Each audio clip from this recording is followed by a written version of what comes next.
So I apologize. Had my flu shot last week and, well, this week really, and beginning to feel sick. Ebola. Anyway, I saw a video. The video was called, on YouTube, the video was called 10 Reasons Why a Professional Photographer Left Nikon and Started Shooting with Sony. I watched the video. I thought it was pretty interesting. A lot of the things he said gave voice to a lot of the frustrations that I've seen in dealing with buying different camera bodies or wanting to buy different camera bodies. And I deal strictly with Canon, so I can't speak to Nikon or Sony. But now that I follow a lot of different photographers, on social media and YouTube and stuff like that, I see their frustration as well. So I guess my frustration as a fledgling photographer, I guess I feel that makes it more valid when somebody who gets paid big bucks to shoot has some of the same frustrations. Now, I posted that video up, and I want to read what I wrote. I posted that video up in a photography forum. We'll just call it a photography forum. And this is what I wrote. I wish I could take all the top-level peeps from Nikon and Canon, lock them in a room for 24 hours, and leave this video on repeat. Enough said.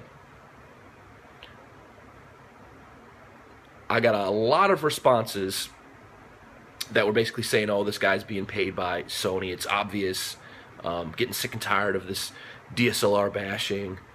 Blah, blah, blah, blah, blah, blah, blah, blah, blah. And I was like, I kept posting back. I was like, that's not why I posted this. I posted this because of this and because of that and because of this.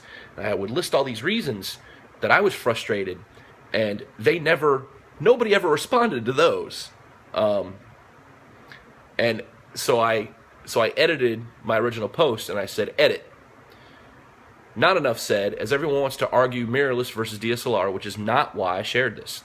I shared this as it's absurd that I can get a touch flip screen with Wi-Fi on an entry-level body, but a flagship body has none of the same functions at 5 times the cost. So I want to go through his 10 reasons for posting, or for switching, his supposed 10 reasons for switching from Nikon to Sony. Number 1, price.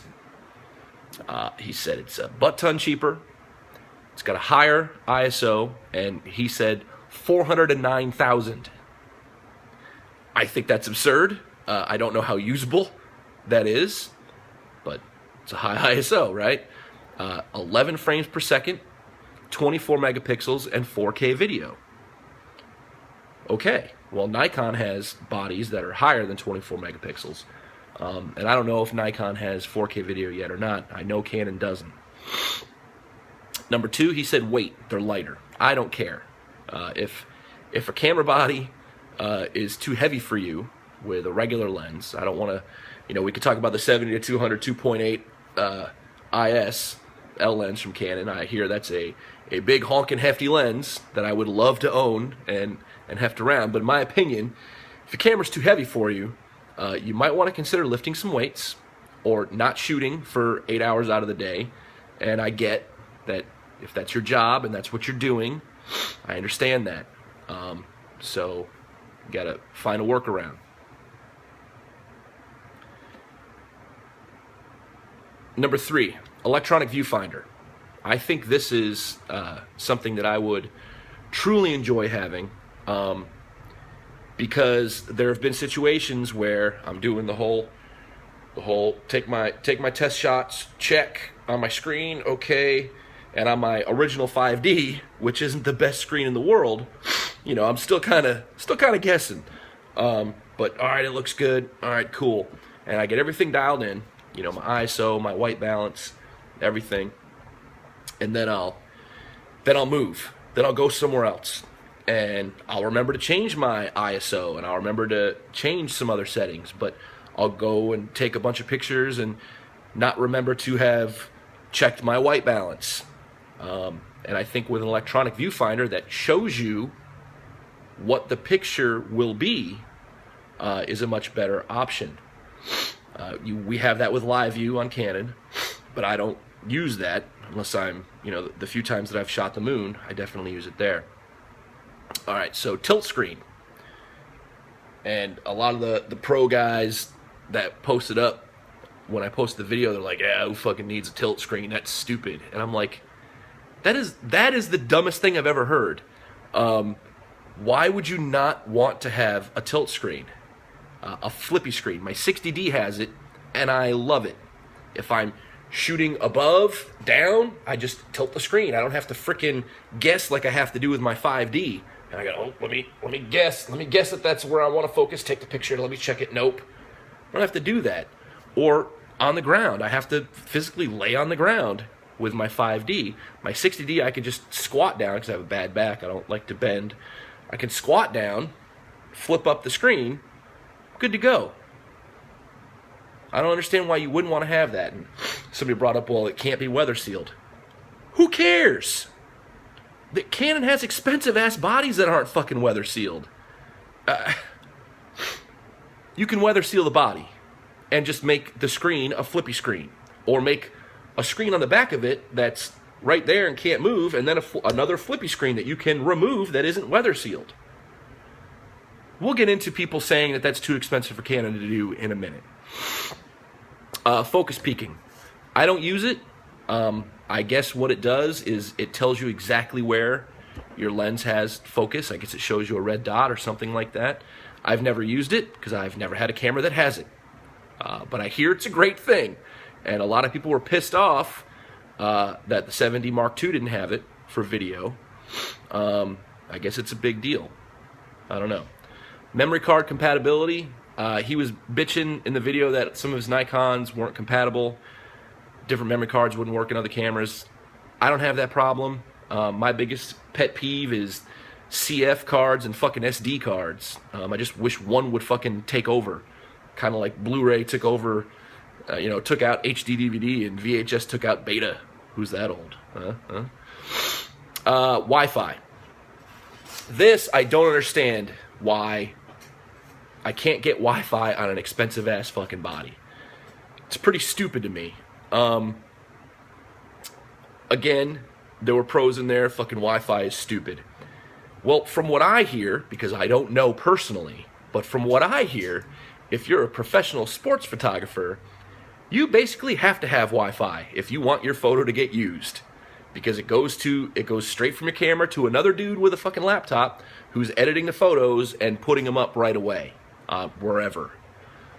So maybe not with wildlife, Wi-Fi wouldn't be a big deal, but for me, the type of photography that I do, if I'm taking a picture of a little kid and their parents are right there, I can hand them my iPad and have, instead of being tethered, which I don't even know if I could tether to a fucking iPad. I mean, I know I can tether to my MacBook, but without having to be tethered, the pictures can go straight to the iPad. Yes, I understand that they're not edited. And I'll tell you, as I have gotten better as a photographer, there have definitely been more and more photos that I haven't had to do much editing to, that they just look really good as I took them. And I think that's our goal as photographers. I do use Lightroom. I do edit. I will never not edit a photo, but I think that having that option of the photos to go straight to a camera or straight to an iPad, especially if somebody else is watching and they can see the photos come in, I think that's great. Is it a necessity? I don't think so, but why not fucking throw it in there? And we'll get into that when we get to prices again. Smart remote. This goes into that, with my freaking GoPro Hero 3 Black Edition. I bought the LCD backpack for it, and I never should have, because GoPro came out with an app for my iPhone, and as long as I put it on Wi-Fi, which does suck down the battery, I can control everything right from the app. I can see exactly what the GoPro sees without having to be anywhere near it, as long as I'm within the Wi-Fi range, so like 50 yards or something, and I can control it. I don't know why we can't have that. I mean, again, you would need the Wi-Fi, But if you had the Wi-Fi, you would have that remote capability without having to be tethered. Cross-brand compatibility, flashes and stuff. Every brand works. I don't use flashes. I try and do everything with natural light, probably because I just hate flashes. And every time I try and use one, it doesn't work very well. So maybe that's my own thing. But cross-brand compatibility, I don't care about that. And then he talked about number 10, expanded focus. I'm not sure exactly what he meant about expanded focus, because I know with live view on my 60D I can zoom in 10 times, and it's a digital zoom, obviously, because it keeps my focal length where it was. And I'm thinking that's the same thing. But here's my point in this that I don't get. I'm going to bring this up because I brought these up. All right, so a T5i right now, body only, brand new, is $699. I can get them used for $530 for a T5i. T5i has an 18 megapixel sensor, 5 frames per second, 9-point AF, and it has a touchscreen LCD that flips and moves. That's a T5i. That is, we'll say, $500. Then you get into the 70D, which from what I understand, blew away everybody with its autofocus for video. 70D has 20 megapixels, 19 cross-type AF points, 7 frames per second, and the same flippy touchscreen. So that body only is $1,000. Looks like I can get it used for $850. So you get 2 more megapixels, you get 10 more cross-type points, you get 2 more frames per second. And it has the same screen. Let's show more. Oh wait, it has Wi-Fi with the remote control app, their EOS remote app. No GPS, that's sold separately. Okay, so let's jump up to the 7D Mark II. $1,800 for the body. Can't buy it used yet. Hasn't even come out yet. Same 20 megapixels. They say it's a different sensor. I would assume it is if they say it is. 10 frames per second and 65. Holy shit, this is why I want this camera. 65 all cross-type autofocus points. That's it. You should be happy they put a fucking screen on the back, because it's not a touch screen. It's not a flippy screen. You should just be happy it's there, I guess. But here's my issue, okay? It doesn't have Wi-Fi. You know what it does have? It has GPS, and it tells you which way the camera was pointing with the GPS. It doesn't have Wi-Fi, so you can't do a remote. And they're aiming this body towards sports and wildlife. You get that 1.6 crop factor. Kelby One is pushing it hard for sports. And I would agree that this would be a great sports camera. But you're going to have to buy Canon's separate Wi-Fi unit because they didn't include it. And they're saying they didn't include it because of the frame and because it's weather sealed and blah, blah, blah, blah, blah. I just don't believe that crap. I don't believe it at all. I really don't. If I can get a waterproof phone, not from Apple, if I can buy a waterproof phone without it's not the case it's waterproof. The phone is waterproof. And it has Wi-Fi and cellular service data, LTE, 4G, whatever you want to call it. I can't see why they can't do it in a fucking camera body. What do I know? My point to this is that, and he said it at the video as well, and it's something I've been saying for a while, a pro camera should have everything that the lesser bodies do. And you should be paying for the higher frame rate, the bigger buffer, you know, the more cross-type focus points. That's what you should be paying for. Everything else should be standard. Maybe a back button focus would be on the higher body, and that because it is, you know, stuff like that. The more controls on the top, like that is, and I'm fine with that, with the more expensive bodies. But there's no reason to leave those out. it just irks me. You know, people are saying, well, they can't afford it. It would make the camera cost too much money. Really? In 2013, Canon moved into a $500 million headquarters in Melville, New York. Canon in 2012 made $14 billion.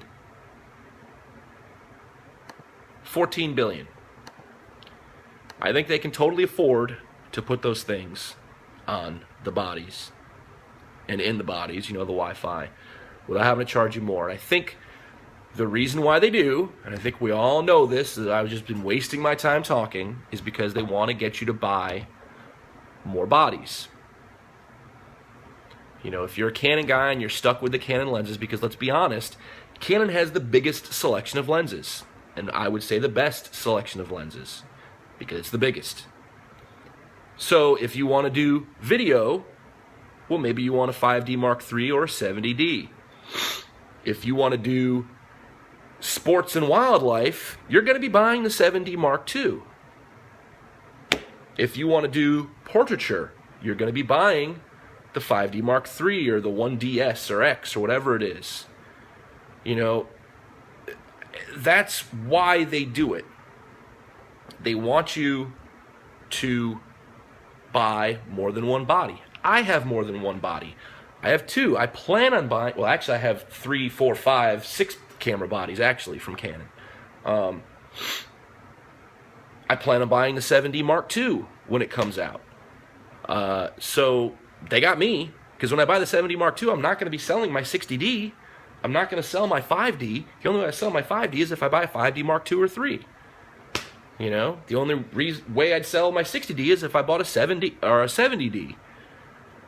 They each do have their purpose, and I think that's why Canon continues to do it that way.